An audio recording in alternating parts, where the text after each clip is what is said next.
The cause of pyrexia, unknown origin. Very, very important cause of pyrexia. The family physician usually underdiagnoses viral thyroiditis or what's subacute thyroiditis. How can we think of it? When should we think of it? Yeah, I think the subacute thyroiditis is of mainly two causes. One is viral and the other is autoimmune.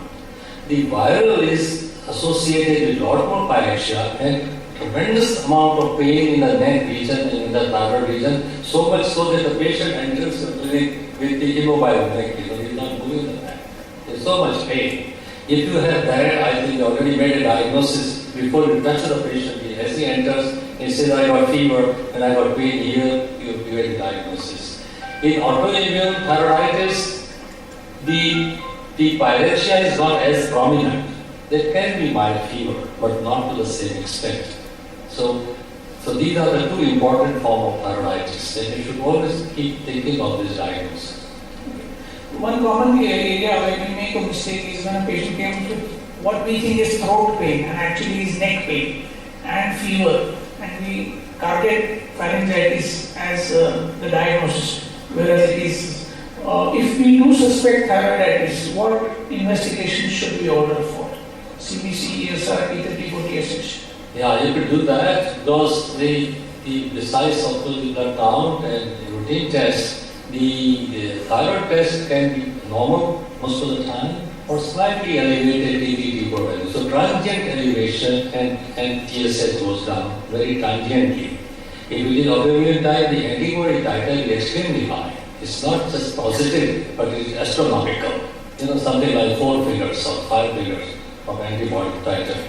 So that is the way to diagnose. And of course, sometimes, because they have transient hyperthyroidism, you have difficulty in separating this transient hyperthyroid person from Graves' disease, that is real established hyperthyroidism. Then the test to order is a simple thyroid scan.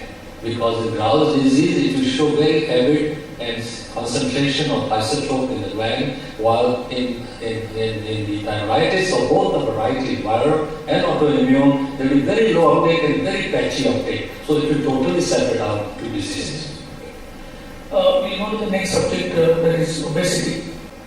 You are an advocate of lifestyle change, a strong advocate of lifestyle change. What is wrong with us in terms of lifestyle? And how important is it in the etiology of diabetes or other lifestyle diseases? Of course, it is extremely important. Wrong with us is, all over the world, when there is economic prosperity, which is associated from very good general education and also health education, then all these diseases escalate. So we are going through that phase in our country, where we have economic prosperity coming in. And education is not really progressing in a pari passu. It's not exactly to the same extent. Now I think I'm glad the government is slightly more conscious of educational problems. So therefore, this money that is really extra, surplus is available, is all transferred into food, and there is lack of education. It should transfer it somewhere else. See, this is how this lifestyle is alive. I strongly feel that it's difficult to change human behavior. So I would always say that in diabetology, frankly, the maximum research required is not the molecular biology or genetics, but probably human behavior. If we can address the issue of human behavior, we probably, if we discover how to motivate people to do the right thing, I think we won the battle. And I have now come to some of the conclusion that the best motivators in this country are certainly not politicians, certainly not doctors, but I think the spiritual leaders. They really have tremendous following. And whatever they say goes, it's not question. Here we have question answer, there is nothing. Only answer. There are only answers. The authority is unchallenged. So are you going to train Dr. Baba Ramdev? Tell him what to tell? He's not the right person. I think real spiritual guy. He's not a commercially successful guru. And of course, and some of these are of course very badly represented while we are on this issue. For example, We are at a stage, if you are a modern doctor, you can totally demystify yoga. What is yoga? Except from yogic way of life is a different matter. But yoga exercise is nothing but postural exercises. You know? And you select them a little carefully. I mean, some of them are ridiculous actually. You see, select them carefully and incorporate in your exercise plan. This is what some of us do now very, very successfully. And I have at least had 2 patients I documented who bled in their eye because they had proliferated retinopathy and they were doing that and all that nonsense, Kapalabhati. They bled in the eye and they became blind instantaneously. Coming to pharmacologic therapy for obesity. Do you believe in pharmacologic therapy?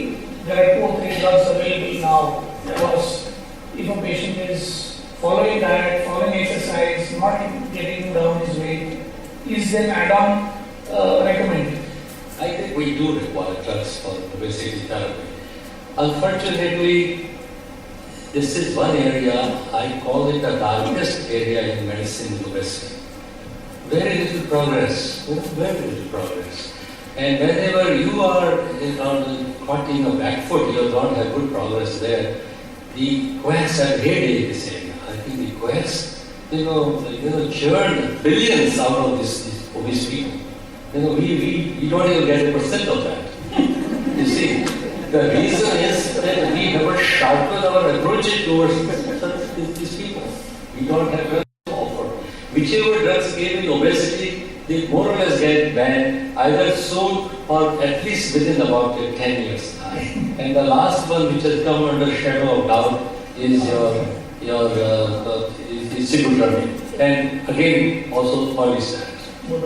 Both of them have come under shadow of doubt. Although I would still continue to use because these are the only drugs available. Rimonabant came with a ban, went out with a pimple. It's gone. You see, and before that, at least 10 other drugs have come and gone. So it's a very, very unfortunate area where we don't have good pharmacotherapy, but I think we require good molecules. A quick word for the family. Definitely we require. Lifestyle management, there has to be first approach, but I think they require some drugs at some stage of the treatment. A little guideline to them about sibutramine. A little guideline. Sibutramine, I would be careful. It has been used up to 3 years. 3 or 4 years studies are there. They're quite successful. It's a good drug. But that last 3-4 months ago, there were reports in Europe that, of course, there are very important studies carried out, that overall there is a heartbeat rise of about 3 to 4 beats per minute. Which of course I don't know. If you can do it in mathematics, we are all born with certain number of heartbeats. So I don't know how much lifespan is going to curtail, but it's a possibility. And of course, there is slight rise of blood pressure. And of course, that 1 millimeter rise of blood pressure, the cardiologists say, is increases, your mortality. It cuts your lifespan by a year. There's a formula, of course. There's a simple formula, not always true, but there's one way of understanding the subject or the importance of the subject. So I think that has been expressed. So you have to be careful. Our patients read newspaper more than we do. So when we prescribe this kind of drug today, I do still prescribe because I don't have any alternatives.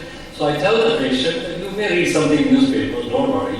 You can take it safely. You are a young person, you don't get a problem. And I would use it for 3 months or so while I'm trying to condition you into this less amount of caloric intake. So, for short-term use, while you are almost training your patient to adhere to the diet, I think they are good drugs. I will still use them with that caution because next day they read in the newspaper, they should not think that you don't know what's happening to the drug. So with that caution, you can prescribe.